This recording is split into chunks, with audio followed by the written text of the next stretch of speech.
kamu ngerasa capek banget, padahal kamu nggak ngapa-ngapain? Atau ngerasa sedih, cemas, tapi nggak tahu kenapa? Tenang, kamu nggak sendiri kok. Di tengah tugas yang menumpuk, tingginya ekspektasi orang tua, drama pertemanan, atau bahkan percintaan, sampai tekanan dari medsos yang nggak ada habisnya. Dalam menghadapi hal itu, kadang kita cuma bisa senyum. Padahal dalam hati sebenarnya lelah banget. Tapi anehnya kita sering mikir, mungkin aku cuma capek biasa, mungkin aku cuma baper aja. Padahal bisa jadi itu tanda-tanda bahwa mental kita sedang butuh perhatian. Dan ini bukan hal sepele, apalagi buat kita para remaja yang sedang dalam masa pencarian jati diri. Halo semuanya, kenalin aku Intan Larasati, dan hari ini aku bakal ngajak kalian membahas tentang suatu hal penting yang sering kita lupakan, yakni kesehatan mental remaja. Yuk langsung aja kita bahas kenapa penting banget untuk meningkatkan kesadaran dan dukungan terhadap isu ini.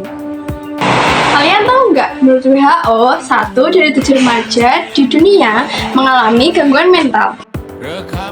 Dan di Indonesia, menurut riset kesehatan dasar tahun 2018, 6,1% orang yang berusia di atas 15 tahun mengalami gangguan mental emosional.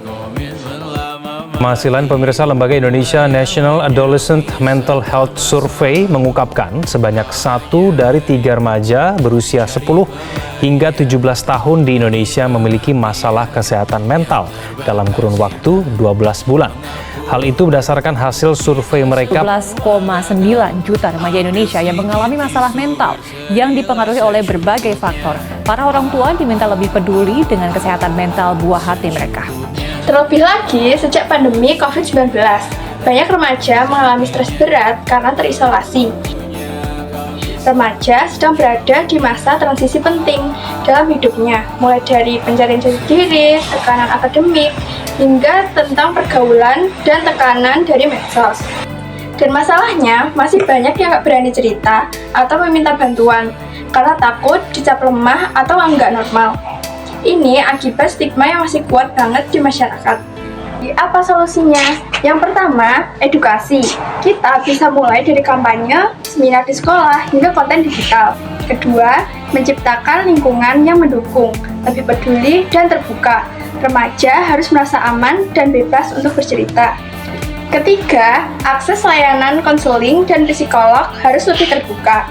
Kita tidak boleh takut dan ragu untuk mencari bantuan profesional. Teman-teman, yuk kita mulai lebih peduli dengan kesehatan mental, baik untuk diri sendiri maupun orang-orang di sekitar kita. Karena ketika kita saling mendukung, kita bisa tumbuh menjadi generasi yang lebih kuat, sehat, dan bahagia. Ingat, menjaga kesehatan mental bukanlah tanda kelemahan, melainkan bentuk tindakan mencintai diri sendiri, keberanian, penerimaan, dan perawatan diri. Terima kasih sudah menyaksikan. Bye-bye.